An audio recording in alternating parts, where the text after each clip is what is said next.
There is a quiet feeling emerging, a subtle hum beneath the surface. Many women over 30 are starting to notice this strange sense of emotional numbness, a quiet disconnection. It's a feeling of being adrift, a silent question lingering in their minds. This feeling of disconnection is a shared experience, showing up as a distance from loved ones. They feel like spectators in their own lives, going through the motions, yet the deep, personal resonance is gone. It's a profound and unsettling experience to feel like a stranger in your own story. A quiet, persistent thought echoes, "Who am I now after all this time, after all I have given?" They often dismiss it, blaming it on stress, fatigue, or just the realities of a busy life. But the feeling persists, a constant companion. For a long time, this widespread feeling of disconnection had no name. It existed in the private thoughts and quiet spaces of individual lives. Women felt it deeply but often struggled to articulate it. They lacked the language to describe this specific kind of emotional void. It wasn't sadness, not quite burnout, and definitely not a lack of gratitude for the good things in their lives. This made it difficult to talk about, even with those closest to them. How do you explain a feeling that has no clear cause or definition? How do you ask for help when you don't even know what is wrong? As we approach 2025, experts and researchers in the United States have begun to notice a distinct pattern. They're seeing more and more women, particularly those over the age of 30, describe this same constellation of feelings. They hear stories of functioning well on the outside while feeling hollow on the inside. Therapists, doctors, and sociologists started connecting the dots between these individual accounts. They realized this was not just a collection of personal struggles, but a growing cultural phenomenon. A new vocabulary was needed to bring this shared experience out of the shadows and into the light of conversation. This is how the term silent syndrome of 2025 came to be. The name itself is powerful because it captures the two most defining features of the experience. Silent refers to the quiet, internal nature of the struggle. It speaks to how it often goes unseen and unspoken, hidden behind capable exteriors and busy schedules. It also reflects the way women often silence their own needs, putting the demands of others first. They carry their emotional burdens quietly, without complaint, until the weight becomes almost unbearable, leading to a profound sense of inner quietness or numbness. The syndrome of 2025. Part of the name points to its nature as a modern pattern. It suggests a set of symptoms and experiences that are increasingly common in our specific time. It's a product of our contemporary world, the pressures of modern womanhood, the digital age, and the unique challenges of the post-pandemic era. Naming it gives it legitimacy. It transforms a vague, personal feeling into a recognizable pattern that can be discussed, studied, and understood. It provides a starting point for a much-needed conversation about the emotional well-being of women today. It's crucial to understand one thing from the very beginning. The silent syndrome is not a disease. It's not a medical diagnosis or a mental illness that you'll find in a textbook. There's no prescription to cure it, no simple fix to make it go away. Attempting to frame it as a personal failing or a medical problem would be a profound misunderstanding of what is happening. It isn't a sign that something is broken within these women. In fact, it might be a sign that something is working perfectly, an emotional alarm system signaling that their lives are out of balance. Instead of a pathology, it's far more accurate to see this as a pattern. It's a pattern of response to a specific set of modern pressures. Think of it as a collective reaction to a world that asks women to be everything to everyone all at once. It's the cumulative effect of years of invisible labor, the unpaid and unacknowledged work of managing households, schedules, and the emotional well-being of others. It's the result of hormonal shifts that are often dismissed as normal parts of aging and nutritional deficits that are overlooked in the rush of daily life. This pattern emerges when the demands placed upon a woman consistently exceed her capacity to replenish her own energy and spirit. It's what happens when giving out becomes the default mode of existence, with very little time or space for receiving or refueling. The disconnection is a form of self-preservation. It's the heart's way of protecting itself from complete exhaustion. When you can't physically escape the overwhelming demands, the spirit creates distance. It numbs the feelings to conserve what little energy is left, creating a buffer against the constant drain on one's resources. Recognizing this as a pattern, rather than a personal flaw, is the first step toward healing. It shifts the focus from what is wrong with me to what is happening around me and to me. This change in perspective is empowering. It allows women to look at their circumstances with compassion and curiosity instead of judgment. It opens the door to exploring the root causes of the disconnection without the shame of feeling broken. It reminds us that this is not a journey to be walked alone, but a shared path that many are navigating right now, together. Let's talk about the invisible work, often called the mental load. It's a weight carried predominantly by women. The silent, unpaid job of being the household manager, family scheduler, and the emotional thermostat. It's a relentless, rolling to-do list that lives inside your head, never truly switching off. Because it's unseen, it's often unacknowledged and almost always unthanked. This assumption is not only unfair, it's exhausting. Over years, the weight becomes immense, a crushing burden that slows her down and drains her energy. When your mind is perpetually occupied with the needs of others, there's very little space left for your own. Your mind is so busy managing everyone else's world that it loses touch with its own. Emotional burnout isn't a dramatic collapse, but a quieter, more insidious form. It's the steady erosion of one's capacity to feel and connect, often from giving too much emotional energy away. This emotional regulation is taxing, requiring empathy and resilience, yet rarely seen as real work. The well of empathy runs dry, not from a lack of caring, but from exhaustion. It's a protective mechanism. The heart numbs itself to conserve energy. This disconnection extends to oneself, muting joy and passion. It's the tragedy of emotional burnout, the absence of energy to feel love. In the life of so many women, there exists an unwritten, unbalanced ledger. On one side is everything they give, their time, their energy, their focus, their emotional support, their care. On the other side is everything they receive in return. For many, the giving column is overflowing, filled with countless entries day after day. The receiving column, however, often has far fewer entries. This is not necessarily because people are intentionally withholding support, but because the system is designed to be imbalanced. Women are socialized to be givers, and the world readily accepts their offerings without questioning the cost. This unseen ledger tracks more than just chores or tasks. It tracks the emotional output.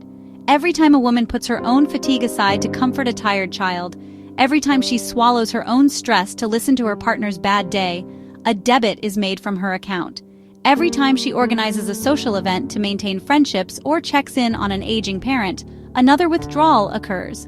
These are acts of love and care, of course, but without a corresponding flow of energy coming back in, the account eventually becomes overdrawn. The spirit is left in a state of deep deficit, running on fumes. The problem is that the deposits that replenish a woman's spirit are often seen as selfish or indulgent. Taking an hour to read a book, spending a weekend away with friends, or simply sitting in silence without attending to anyone else's needs can feel like a radical act.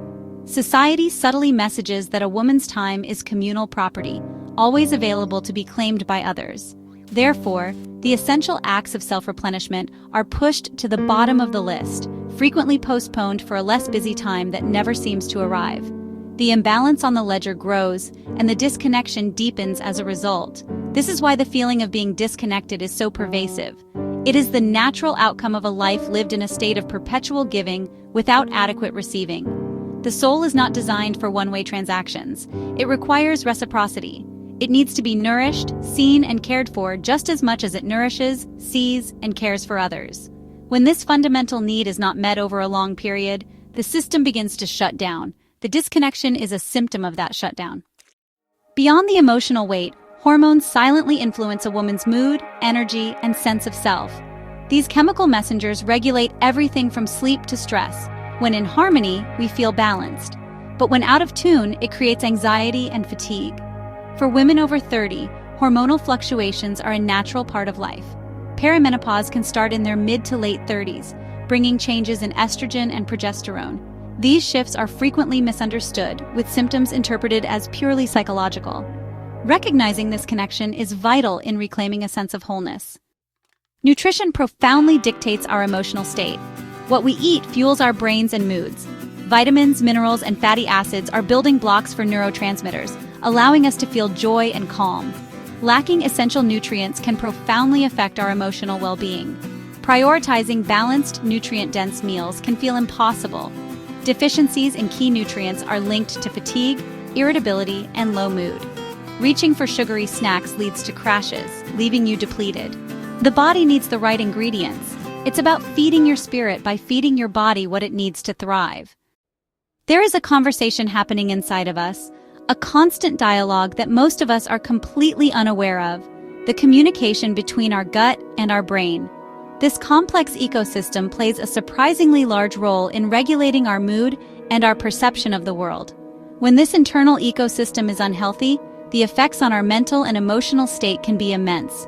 The health of our gut microbiome is influenced by everything from stress to the foods we eat. This imbalance can lead to inflammation throughout the body, including the brain, which researchers are linking to feelings of lethargy and anxiety. This connection is one of the most exciting and vital areas of research for understanding women's health today. Women can start to heal from the inside out, addressing a root cause of their disconnection that has been overlooked for far too long. Home is meant to be a sanctuary, a place of comfort and authentic connection. Yet for many women, home can feel like just another set of responsibilities. The warmth begins to fade, replaced by a quiet, hollow echo. She might feel as if she is watching the scene from a great distance. Her spirit feels absent, a ghost in her own house. The dynamic with her partner also shifts. The easy companionship can be replaced by a sense of quiet solitude. The home itself can begin to feel like a cage of endless tasks. This is the quiet tragedy of disconnection at home. For many women, a career is a source of identity, purpose, and accomplishment. However, when the silent syndrome takes hold, the workplace can transform into another arena of disconnection. The passion begins to wane, replaced by a sense of professional hollowness. From the outside, she is the picture of success, but on the inside she feels like an imposter, going through the motions. This manifests as a subtle detachment from her own achievements. She might find herself in a meeting, contributing ideas, but feeling completely disengaged from the process. The drive to climb the ladder just evaporates, leaving behind a desire to just get through the day. The social fabric of the workplace also begins to fray. The energy required for social performance is a resource she no longer has. This professional numbness is a profound loss of a part of her identity. She feels trapped by the emptiness it now holds for her, leaving her feeling competent but empty, successful but profoundly disconnected from her own professional life. The most disorienting part of the silent syndrome is losing touch with yourself. She looks in the mirror and barely recognizes the person staring back, not in appearance, but in spirit. The passions and joys that once defined her now feel distant, like relics from another life. Her identity is buried beneath roles and responsibilities, leaving her feeling like a stranger to herself. Even activities that once brought happiness now feel empty, more like chores than pleasures. This internal disconnection breeds a deep loneliness, adrift, not knowing who she is anymore. Reconnecting with herself becomes both the hardest and most vital task ahead. Friendships are lifelines, but the silent syndrome creates invisible walls. She sits with friends, unable to share her true feelings, answering, "I'm fine, just busy," instead of opening up. The fear of being misunderstood or seeming ungrateful keeps her silent. She starts declining invitations, finding it easier to stay home than to pretend. Friends notice her withdrawal, but don't realize it's not about them. It's her own struggle. The result is a painful paradox, craving connection, yet feeling unable to reach for it. She's left feeling alone, even among those who care most. Doctors are hearing a new story from women over 30. A vague, persistent sense of feeling off. Fatigue, brain fog, and emotional flatness are common, but don't fit classic depression or anxiety. Many women insist, "I'm not sad, I just feel nothing." Physicians are beginning to look beyond standard diagnoses, asking about stress, sleep, diet, and the mental load. Comprehensive hormone panels are becoming more common, searching for subtle imbalances. The shift is toward treating the whole woman, not just isolated symptoms. Validating these experiences is powerful. Simply hearing, "This is real, you're not alone," can be the first step to healing. The silent syndrome is finally being recognized as a real, complex issue. Therapists see the silent syndrome as a crisis of meaning, not just a collection of symptoms. Women arrive in therapy not after a dramatic event, but after realizing their lives feel hollow despite outward success. The disconnect comes from living on autopilot, fulfilling roles and expectations while losing touch with personal desires. Therapy becomes a process of rediscovering the self beneath the roles, asking, "Who are you really?" Emotional numbness is often a shield against the pain of inauthentic living. Healing is about curiosity, new dreams, and redefining success on your own terms. It's a journey back to authenticity and self-connection. Science is finally catching up to women's lived experiences. Researchers are connecting neuroscience, hormones, and social pressures to explain the silent syndrome. Chronic stress changes the brain, leading to brain fog and emotional blunting. Gut health and inflammation also play a role, causing symptoms like fatigue and social withdrawal. These findings move the conversation from blame to biology, offering real hope. The syndrome isn't personal weakness, it's a physiological response to modern life. Understanding these connections is the first step toward real solutions. Sarah, a marketing director and mother, felt invisible in her own life. Her turning point was a spontaneous visit to the library, a small act of rebellion against her endless to-do list. In that quiet space, she felt a flicker of her old self. She began carving out 10 minutes a day just for herself. No agenda, no obligations. These small moments became her lifeline, slowly rebuilding her sense of self. Sarah's story shows that reconnection doesn't require a dramatic overhaul, just small, consistent steps. The silence in her life shifted from emptiness to peace. Her journey back to herself began with a single, quiet choice. Maria, a graphic designer, experienced a deep physical alienation. Years of sitting at a desk had left her feeling like a stranger in her own skin. Her journey back began in her muscles and bones. A friend convinced her to try a beginner's yoga class. Just notice what it feels like. Your only job is to breathe and feel. For 1 hour, she was given permission to stop thinking and start feeling.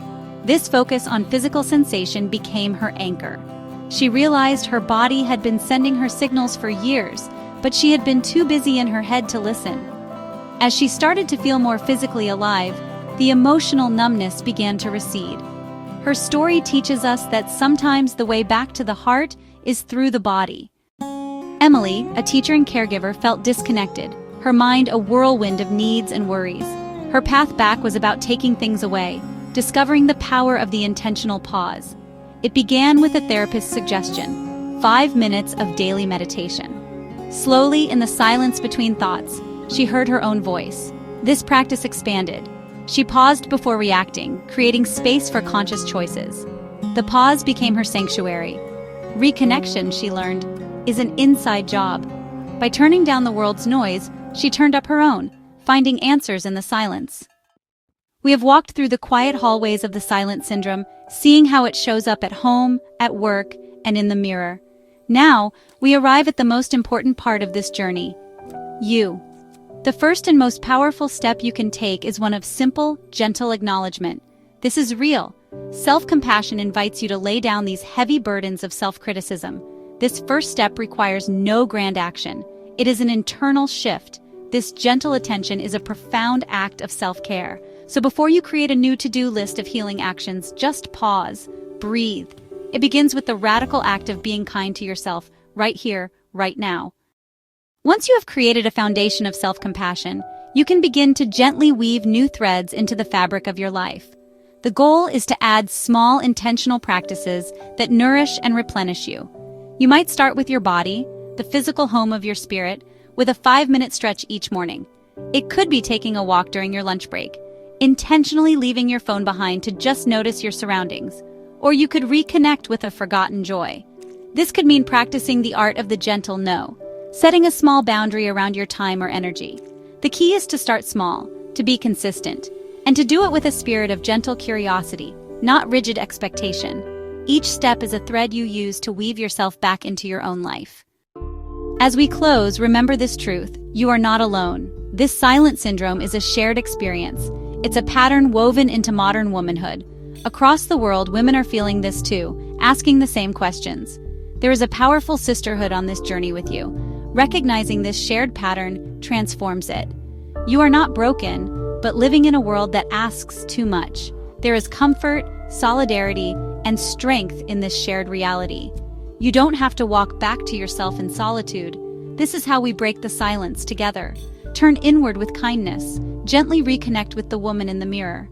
Be gentle with yourself. You are not alone in this.